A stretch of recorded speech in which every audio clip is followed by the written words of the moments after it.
Oh, I'm back. Orientation week. We actually didn't get into Campus Crossings. They moved us to two separate hotels.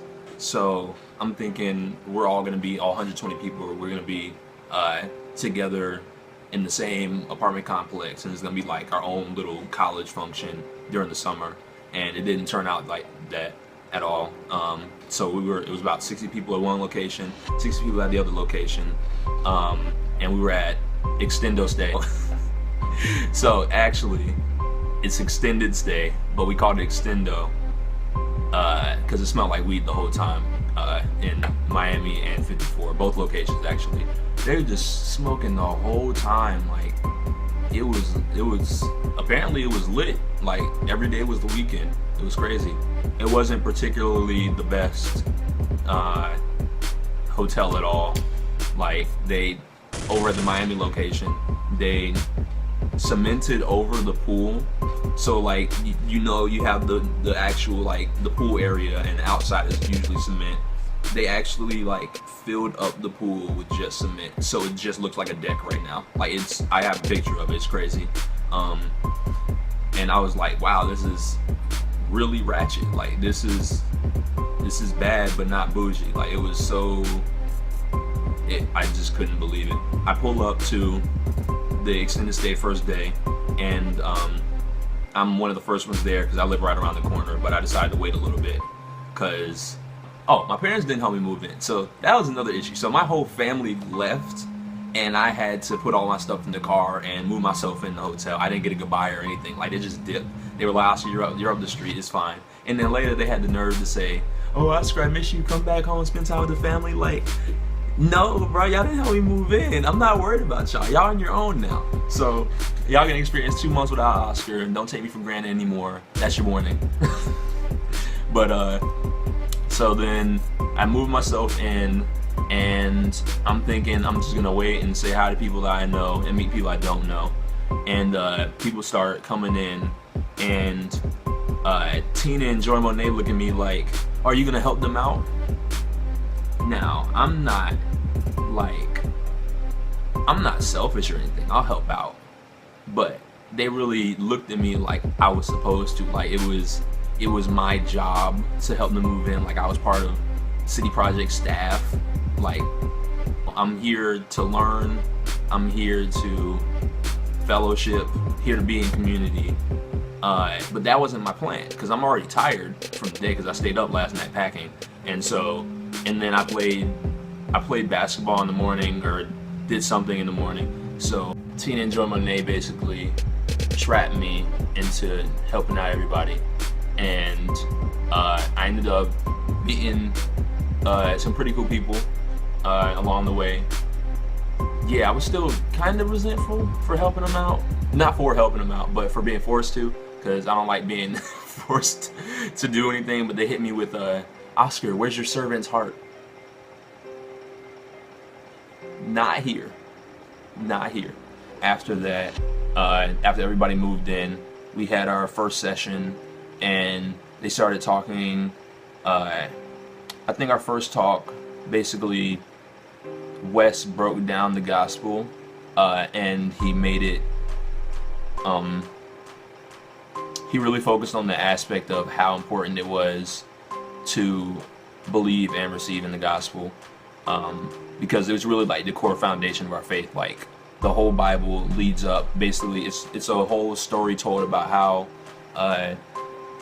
God's people are moving along the world, and basically the climax right after Malachi is Jesus is born, and he lives his life perfectly. He heals people. He does all these miracles, but he dies a sinner's death, and he goes through everything we deserve. And basically he lives our life like we're supposed to, but still receives the condemnation of sin, and yet he conquers death and rises again on the third day. Like that's crazy. Like you think about your family and the ones who passed before you, and like your ancestors, and just imagine seeing like your great grandfather rise up out the grave and tell you about how it was in like the 1800s. Like that's wild to me. You think about that. And it's not like it's completely unbelievable, because like what, over like 200 people saw him right after that, including 12 disciples, and they all, like, I was talking to somebody earlier this week and they were telling me how God doesn't exist, but we have documentation of Jesus and of Solomon and David. So like the whole Bible lines up with all this historical truth, like just fact after fact after fact after fact. And you're telling me that the Bible, but the core belief of the Bible isn't true, even though it lines up with all this other stuff. I don't think so, man. Yeah, I don't know. You have to do some mind tricks, some Simone Biles gymnastics in order to think that makes no sense. Like you have to, but I don't know. I guess the core of all sin is unbelief. So without belief, like, you can't conquer anything unless you believe in Jesus. But that's just how it is. That's how I feel. But I'm listening. I'm going through, and our slogan for the whole summer is Jesus is more precious.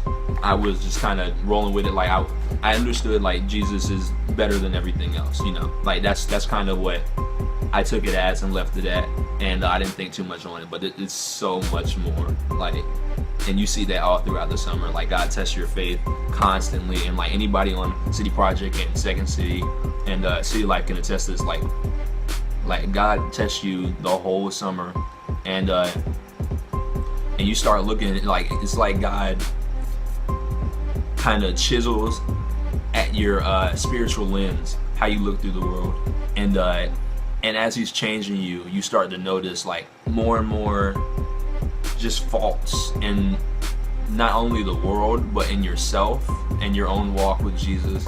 And it's crazy to think, like, I feel like I've grown to, like, I've grown like 3 feet spiritually this summer, and I'm just getting started. Like, I don't know, man, it's something else.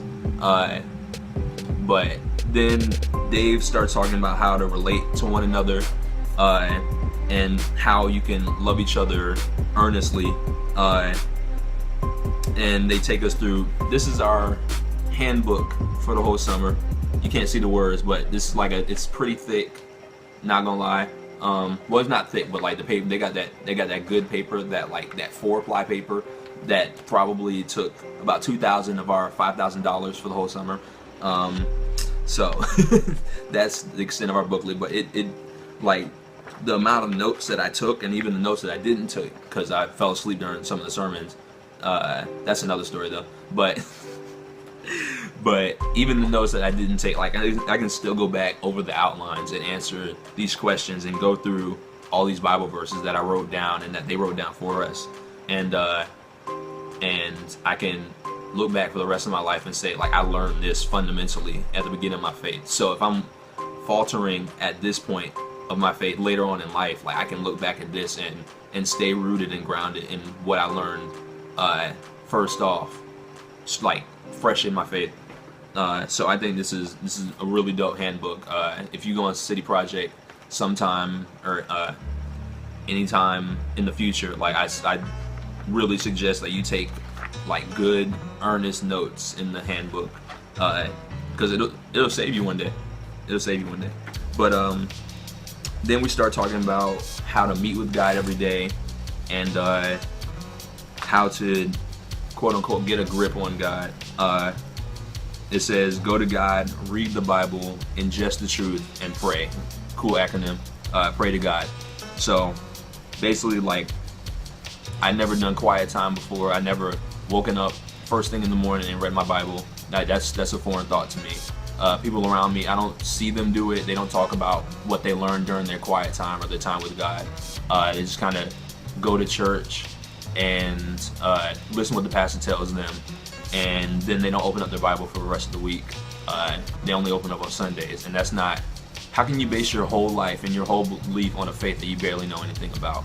You just can't do that. Like, you gotta stay rooted in the Word, because as soon as you let go of what God told you before and the promises He already kept for you, that's when the devil attacks you. And that's when he hits you with all the sins that you used to commit, all the sins you will commit in the future, and he starts planting disbelief in your head like he did with Adam and Eve. He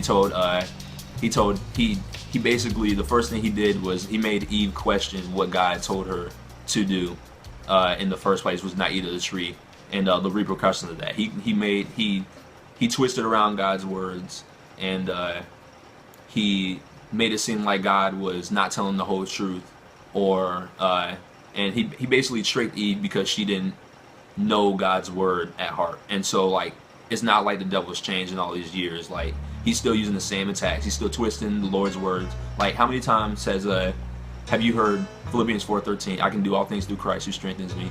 And you never look at 1 through 12 of Philippians 4. Like, yeah, you get it tatted on your body, but you don't know what comes before or what comes after.